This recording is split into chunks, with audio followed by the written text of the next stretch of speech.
Natália, eu não sei dizer quando eu estou com fome.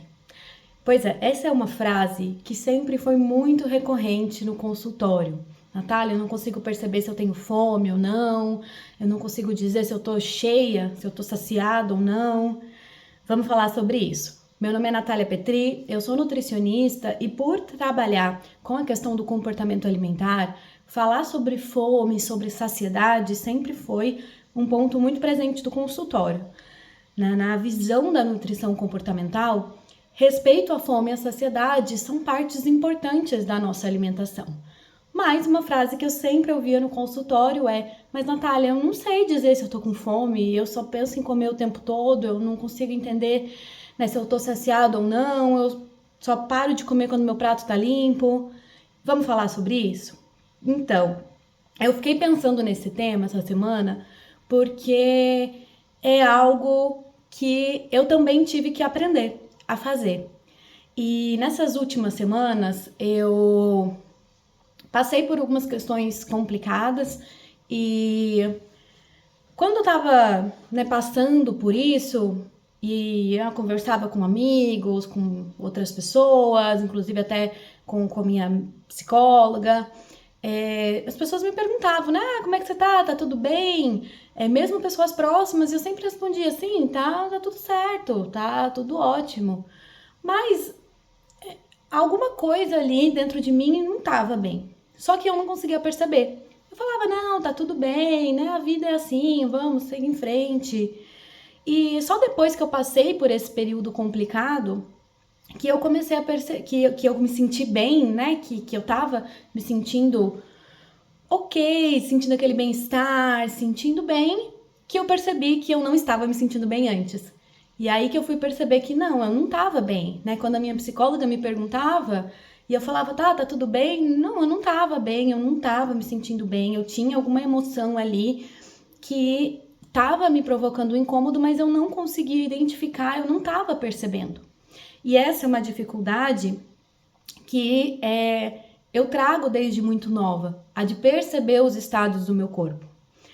Quando eu passei mais nova, na adolescência, por transtorno alimentar, que eu tive muitos problemas ali com a comida, né? Além de passar por transtornos alimentares mais clássicos, né, como a anorexia nervosa, a bulimia nervosa, eu vivi muito tempo de compulsão alimentar. Então eu tinha aqueles episódios de comer ter aquele ímpeto de comer, né, acho que é a palavra que a gente pode utilizar, e aí buscar comida e comer sem me sentindo descontrolada, comendo quantidades muito grandes de comida, né, uma pizza inteira, um pote de sorvete, às vezes se eu não tinha nada, se eu não conseguia sair para comprar, já cheguei a comer comida gelada da geladeira, né, um macarrão gelado. Então eu vivi muitos anos, mais ou menos 6 anos, uma relação muito ruim com a comida, tentando fazer muitas dietas, né? Fiz dieta da sopa, dieta da tal da ração humana, que estava na época na moda, tentava sempre fazer a tal da reeducação alimentar, né? Mas que na verdade era uma dieta, e sempre tendo esses momentos de compulsão, alguns dias depois, alguns momentos depois, sempre me sentindo ali descontrolada com a comida, sempre me sentindo pensando em comida o tempo todo. E então foram anos muito difíceis para mim, né? Então eu entendo, consigo entender pelo menos um pouco do que você está passando aí e também do que minhas pacientes sempre traziam no consultório, né? Como que é sofrido viver essa vida de dieta, viver esse efeito sanfona, né? Toda hora tá num peso, e se sentir, né, descontrolado nesse ato aí que é tão humano, que é tão importante, em que tese deveria ser mais simples, que é o comer. Então, quando eu estava vivendo esse período, foi quando eu comecei né, eu percebi que tinha algo errado ali, que eu comecei a buscar ajuda.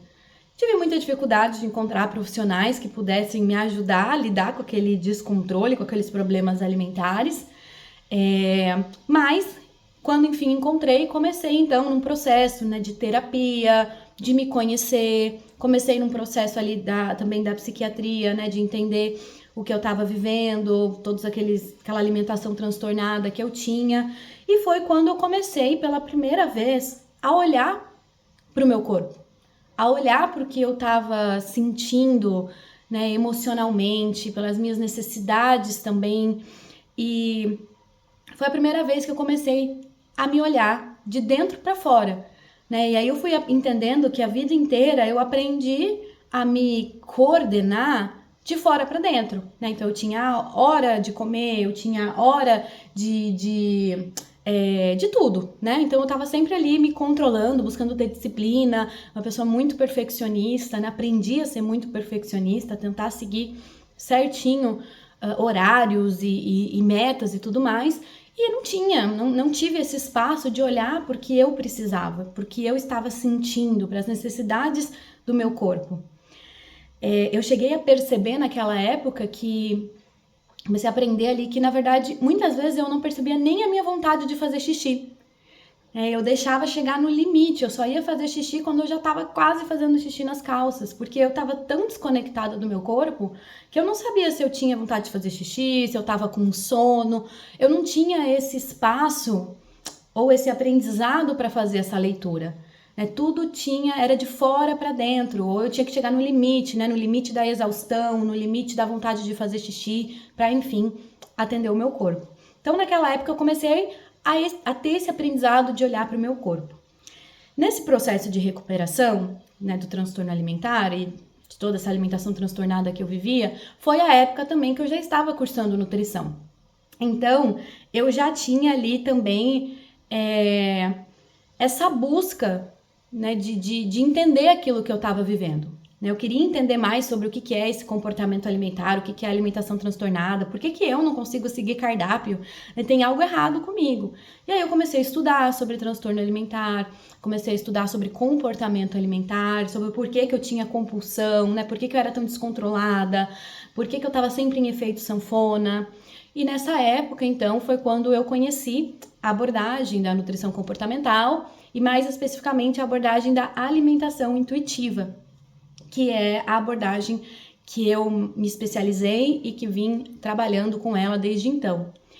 E para uma pessoa, ali muito perfeccionista, extremamente racional, que eu não tinha espaço para olhar, para o que o meu corpo sentia, para o meu corpo precisava, à primeira vista a alimentação intuitiva foi até um choque, porque um dos princípios da alimentação intuitiva é você respeitar e confiar no seu corpo para se alimentar. E eu fiquei, pensando assim, como assim, Se eu já tentando me controlar, eu não consigo parar de comer, eu não consigo parar de exagerar, imagina se eu for confiar no meu corpo. Então, à primeira vista, a alimentação intuitiva foi até um pouco doido para mim. Mas como eu já estava assim no auge do efeito sanfona, do reganho do peso, no auge da compulsão, tendo compulsão quase que diariamente, fatigada com aquilo, cansada de viver aquilo, extremamente frustrada porque eu ia me formar nutricionista, mas eu não tinha controle nenhum ali com a comida. Então, resolvi dar uma chance. Então, como eu falei, à primeira vista, a alimentação intuitiva foi uma coisa meio doida. Porém, conforme eu fui estudando, eu fui entendendo assim que não tem nada de holístico, de alternativo, É uma abordagem que, na verdade, ela te convida a recuperar sua autonomia alimentar. Então, o nome intuitivo, na verdade, ele não faz referência, sabe, a ser uma questão da intuição, como se fosse algo muito vago. Não, na verdade, tem toda a ciência de como funciona a coordenação da nossa alimentação. Então, falando um pouco sobre a questão da autonomia alimentar, só para vocês entenderem, o nosso corpo, ele coordena a nossa alimentação. E não só através da fome e saciedade, mas por mecanismos envolvidos em 3 áreas cerebrais. Então, nosso cérebro ele é dividido em 3 áreas cerebrais e essas 3 áreas estão comunicando para a gente a busca da nossa alimentação. Nós temos o cérebro, uma área cerebral que se chama reptiliana, e ela tem esse nome porque ela já vem desde os répteis. É uma área mais primitiva, é aquela nossa área cerebral que está ligada à sobrevivência, a te manter vivo. Então, é a área cerebral que vai te comunicar suas necessidades, se você está com sono, se você está precisando fugir, se tem um perigo, se você está com sede, se você está com vontade de fazer xixi, São todas as necessidades de sobrevivência que a gente tem. E na questão da alimentação, se refere à fome, à saciedade, à sede. Então, ali fica o centro do apetite, que está nos mandando essas informações. E é tudo muito bem coordenado, né? Então, se seu corpo está dizendo que você está com fome, é porque existe toda essa análise, né? O seu estômago, ele tá esvaziando, então tá liberando grelina, que tá te mandando a comunicação da fome. Nós temos uma análise de todas as nossas reservas, então como que tá as reservas energéticas no fígado, né? Como que tá a reserva energética dos nossos depósitos de gordura, e o corpo então vai sinalizando se você tem fome ou não. Mesma coisa a saciedade, né? Conforme a gente vai recebendo o alimento, nosso estômago vai enchendo, vai liberando um hormônio que chama leptina, que vai avisando que o seu estômago está enchendo, então vai te dando a saciedade. Ao mesmo tempo, no nosso intestino também existem liberação de outros neurotransmissores, outros hormônios, né? Um deles é o GLP-1, é um hormônio que também sinaliza a saciedade. Então tudo vai te comunicando ali através dessa área cerebral. Uma outra área cerebral envolvida é o sistema límbico, que é uma área cerebral que já aparece desde os mamíferos. Então, é uma área cerebral um pouco mais evoluída e que está ligada à sinalização das emoções, dos sentimentos. Então, é lá que você tem todo o conteúdo relacionado aos afetos, suas emoções, seus sentimentos, suas memórias. Então, tá tudo colocado ali. E em relação à alimentação, nós temos aí muitos significados de alguns alimentos, né? Os simbolismos da alimentação, a cultura, né? Por que a gente come arroz e feijão? Porque tem algum significado naquilo, né? Para o brasileiro. Outras culturas, muitas não consomem o arroz e feijão da mesma maneira que o brasileiro consome. Então existe ali também esse significado. E a última área cerebral, então, que é a área cerebral que aparece nos seres humanos, é chamada de córtex pré-frontal, que é essa área mais racional, que vai estar te sinalizando ali as informações, os pensamentos em relação à comida, são os aprendizados que a gente tem sobre comida, né? Então, por exemplo, todas essas informações que a gente tem até de dieta, né? Do que é saudável, do que não é, sobre nutrientes, aprendizados que a gente traz desde a infância, né? Que é importante ter um prato colorido, ou é importante você comer um pouco de salada, cenoura faz bem para a vista. Então, quando a gente fala de autonomia alimentar, a gente está falando de ouvir as informações dessas 3 áreas cerebrais. Então, não é também só sobre fome e saciedade, mas é também ouvir os significados que a alimentação tem para você, é você ouvir também as informações que você tem aí sobre nutrientes e fazer um equilíbrio. Então, só para dar um exemplo, para ilustrar, pensa você indo num buffet aquilo, né, que você vai se servir. Então, como que funcionaria essa coordenação das informações?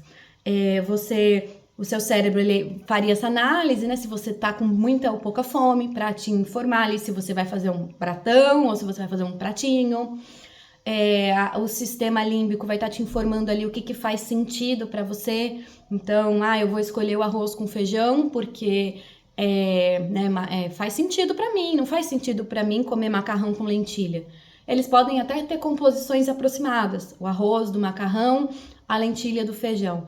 Mas não faz sentido para mim a escolha do macarrão com lentilha. Então, eu, né, usando um exemplo meu aqui, iria no arroz com feijão, por exemplo, ou você poderia escolher algum outro alimento ali que fizesse sentido, uma torta de frango que lembra, que você gosta, que você já consumiu várias vezes, que faz sentido para você. Então, essa área estaria informando isso. E o nosso córtex pré-frontal, ele também traz as informações sobre a alimentação que a gente aprende. Então, eu peguei um prato aqui muito amarelo, então acho que eu vou pegar aqui um brócolis para dar um verdinho, porque é importante ter um pouco de cor. Ou, né, eu sei que é importante comer um pouco de salada, então deixa eu pegar um pouquinho de salada. E isso, então, faria esse balanceamento dessas informações. Isso é ter autonomia alimentar. Você ficar só seguindo o racional, né, do que é que eu devo comer, seguir aquele esquema alimentar, né, o controle, um cardápio ali muito calculado, seguir um controle muito é rígido. Isso é utilizar só o córtex pré-frontal. Você não está acessando as outras informações que também são importantes né, para o seu corpo.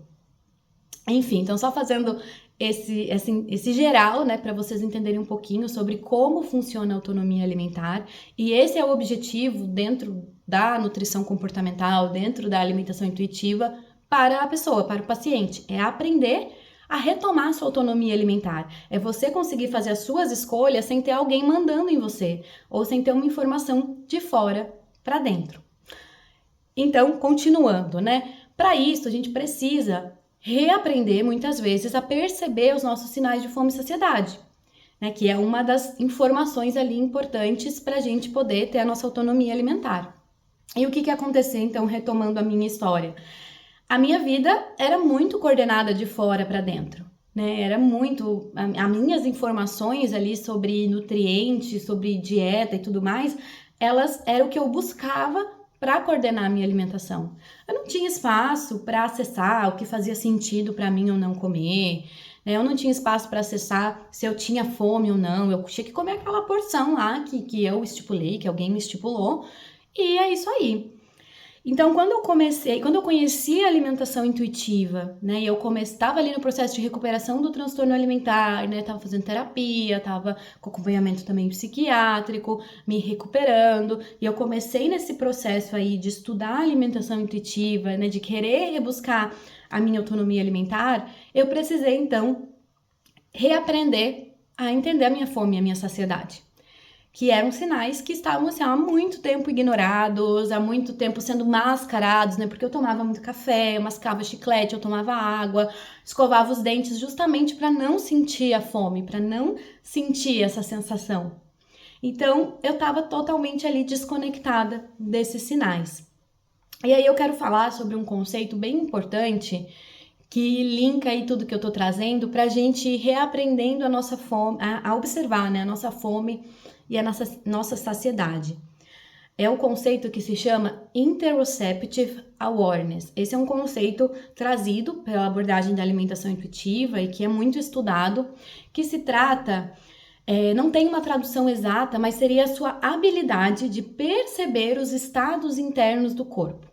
Então, a habilidade que eu tenho de perceber que a minha bexiga, né, precisa ser esvaziada, a habilidade que eu tenho de perceber que eu preciso descansar, que eu preciso comer, né, da fome, a habilidade de entender que eu preciso tomar água. São habilidades que a gente deveria ir aprimorando desde a infância, né? Então, se você for pensar uma criança pequena, ela não sabe ainda dizer que aquele desconforto que ela sente na barriguinha dela é vontade de fazer xixi, mas ela vai aprendendo, conforme ela vai no banheiro e a gente vai dando nome a isso, né? Ah, você estava com vontade de fazer xixi, né? Tem que ir no banheiro, ou você esperou demais, saiu nas calças. Então a criança ela vai aprendendo a dar nome a tudo isso. É um aprendizado, né? A gente precisa aprender a nomear. Claro que cada pessoa percebe de uma forma diferente e a gente não tem nem como comparar, né? Como eu dizer como eu sinto a vontade de fazer xixi e você. A gente pode tentar descrever, mas cada pessoa vai sentir, é algo que é de dentro para fora. E a mesma coisa com a fome e a saciedade, né? É importante, até pensando aí nas nossas crianças, que a criança aprenda a dar nome. Que isso é fome, que agora eu tô com um pouco de fome, agora eu tô com muita fome. Entenda que a fome é um processo gradual, assim como as outras sinalizações do corpo, né? Eu não passo de zero vontade de fazer xixi para quase fazendo xixi na calça. Existe uma graduação, um processo de alerta do corpo. Então a gente sabe se a gente precisa muito fazer xixi, se a gente precisa um pouco. E a gente também precisa reaprender ou ensinar para as nossas crianças também a dar nome à fome, à saciedade, a como que é estar muito cheio, a como que é estar muito desconfortável. Ao invés de falar para limpar o prato, para aprender a entender a barriguinha, né? Os sinais do corpo de como que tá esse estômago, como que essa criança tá sentindo. Nós, adultos, se a gente vem aí num processo desconectado, e provavelmente se você vive uma questão complicada com a comida, uma vida de muita dieta, de muito efeito sanfona, de se sentir descontrolado com a comida, provavelmente você deve ter essa dificuldade de perceber sua fome e sua saciedade. Então, é um processo mesmo de se observar e reaprender, a desenvolver mais essa habilidade, né, que é o interoceptive awareness, essa capacidade de perceber os estados do meu corpo e também de responder a esses sinais, que daí a gente já entra num outro conceito que é o interoceptive responsiveness, né, que é eu responder a essas sensações, né? Então eu percebo que estou com fome e vou buscar comida.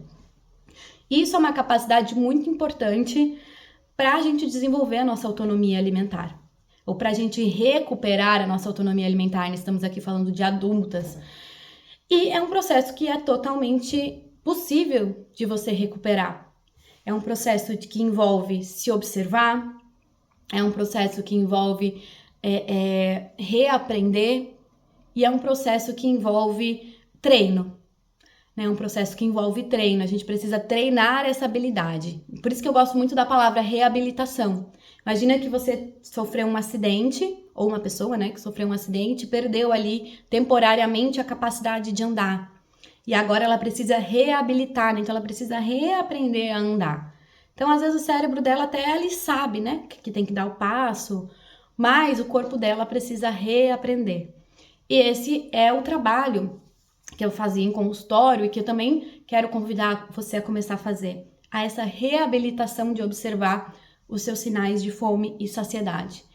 É um processo que você pode começar agora, em tese muito simples, mas é que vai envolver o treino.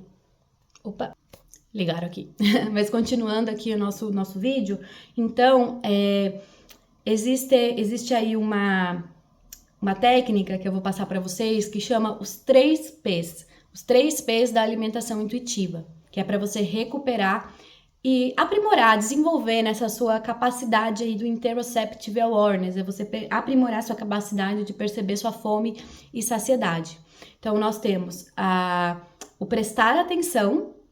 Então, você precisa vestir aí um olhar de curiosidade, como se você estivesse pesquisando sobre você mesma. Então, começar a se observar para perceber o seu corpo. O segundo P, paciência, porque é um processo que leva tempo, né? A gente precisa ter tempo, igual um processo de reabilitação, né? A pessoa não vai numa sessão de fisioterapia e sai andando. Ela precisa ter paciência. E o terceiro P, prática. Então, você precisa praticar essa observação. Como que a gente pode começar a fazer isso? Eu vou passar para você um exercício que eu sempre trabalhei em consultório, que eu trabalho nos meus cursos desde o começo, que é um diário de observação muito simples, mas muito poderoso. É o seguinte, a cada vez que você for comer, que você for fazer um lanche, que você for fazer uma refeição, você para, né, respira e se observa. E tenta dar uma nota para o seu nível de fome. Eu gosto muito de usar de 1 a 5.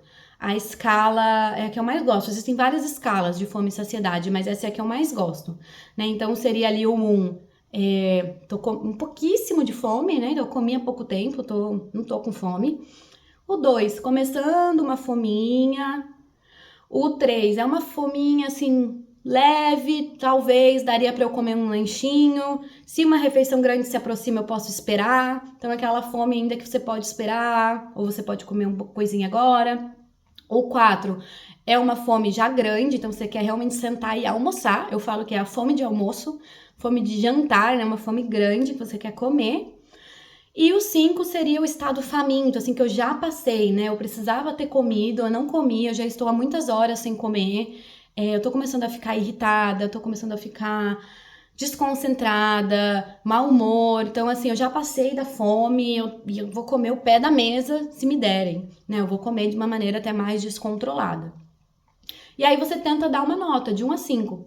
Não tem certo ou errado, é uma questão de se observar. Tem pessoas, inclusive, que preferem uma escala mais qualitativa, né? Em vez de 1 a 5. Então, colocar, assim, pouquinha fome, fome média, fome grande, não importa.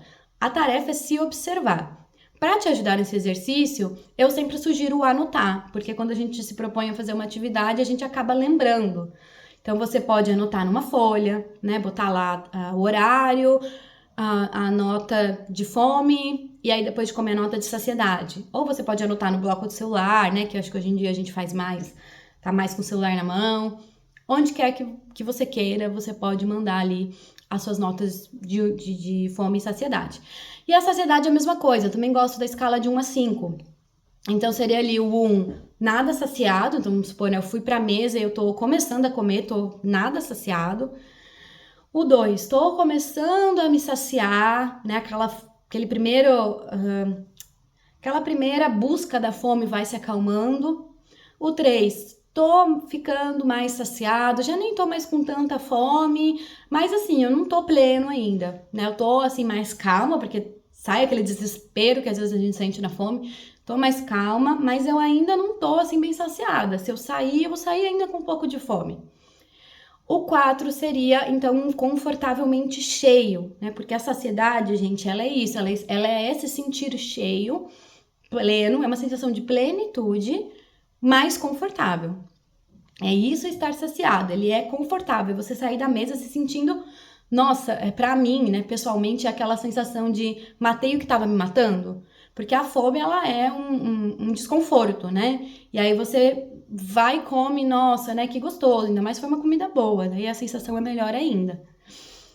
E o 5 seria, eu já passei da saciedade, né? Então, eu estou ficando desconfortável, eu já tô com aquela sensação, assim, de empapuçado, enjoado, nossa, eu não consigo mais nem ver comida, assim, você já passou, né? Então, o ideal aí é a gente sempre ficar pelo nível 4. Não é perfeito, né? A gente, como eu falei, não é uma questão de controle, a vida acontece, às vezes a gente não consegue fazer uma refeição, às vezes a gente pula, né? Às vezes a gente come e não tava com tanta fome, mas era o horário que tinha para comer. Mas quanto mais a gente conseguir respeitar esse balanço aí, essa faixa que é a fome e a saciedade, mais a gente vai sentir bem-estar, né? Porque é gostoso você comer quando você tá com fome e você comer até a sua saciedade. Até eu vou já colocar isso, né? É uma questão de prazer, não é uma questão de regra. Eu como quando eu tô com fome porque a fome é um desconforto e a saciedade me traz um conforto. Quando eu como sem fome, não é tão prazeroso. Se eu como menos do que eu preciso, não é tão prazeroso. Então, na verdade, se a gente for ver, é sempre uma busca do prazer. Isso é com todas as questões do corpo, né? Se a gente tem vontade de fazer xixi, você sente o desconforto. Você vai no banheiro, você sente conforto. Se você tá muito cansado, é um desconforto. Você dorme, tira uma soneca ou descansa, você sente um conforto. Então, na verdade, o nosso corpo, ele tá sempre comunicando as coisas por meio do prazer. Então, eu sempre falo, isso falava, né, no consultório, não é uma questão de regra, gente, não é a dieta da fome e da saciedade. É você buscar o prazer de atender o seu corpo e de ter esse respeito, né? Por isso que hoje eu gosto muito de utilizar o termo alimentação respeitosa. É uma alimentação que respeita a sua autonomia, né? Que respeita os seus sinais do corpo. Então, eu quero deixar para você esse exercício. Faz por alguns dias, veja como você se sente, o que você percebe sobre você. Talvez você perceba que você come muito sem fome. Talvez você perceba que você sempre passa dessa saciedade. Talvez você perceba que você acaba pulando muitas refeições, que você se concentra no trabalho, né? Ou você vai deixando para depois. Começa a perceber. É um olhar, um olhar mesmo de investigação. E aí a gente começa, né, com os 3 P's. Prestar atenção, com muita paciência, compaixão por você mesma, muita gentileza e prática. Com o tempo, você vai tendo mais facilidade de perceber esses estágios do corpo. E até só para fazer um fechamento com a minha história, né, que eu falei que eu ainda tenho muita dificuldade de perceber os meus sentimentos, é porque eu também tô nesse processo, né? Hoje eu tenho uma relação muito boa com a comida, hoje eu não tenho mais muita dificuldade de perceber fome e saciedade, não tenho tanta dificuldade de perceber os estados físicos do meu corpo, mas eu ainda tenho algumas dificuldades no estado emocional, né? É um trabalho de aprendizado, tô passando por uma reeducação emocional, né? De perceber o meu corpo, de perceber as minhas emoções, as minhas necessidades emocionais, e é um processo que eu preciso prestar atenção em mim, preciso ter paciência comigo mesma, né? Com o meu desenvolvimento e prática. A mesma coisa é com a fome e a saciedade, e é super possível você se reabilitar, reaprender a perceber esses seus sinais. Caso seja muito difícil, e Claro, no começo é mesmo, mas também muitas vezes é importante contar com ajuda profissional, porque às vezes existem obstáculos para eu perceber a fome, né? Às vezes eu como muito emocionalmente, então eu não consigo nem perceber se eu tenho fome ou não. Às vezes eu tô sempre muito fazendo dietas, então também nem tenho esse espaço. Mas, de qualquer forma, eu quero deixar esse exercício para você ir tentando nos próximos dias. E aí aproveita e me conta aqui nos comentários ou lá no Instagram como tem sido para você fazer essa atividade de percepção. Até o próximo vídeo!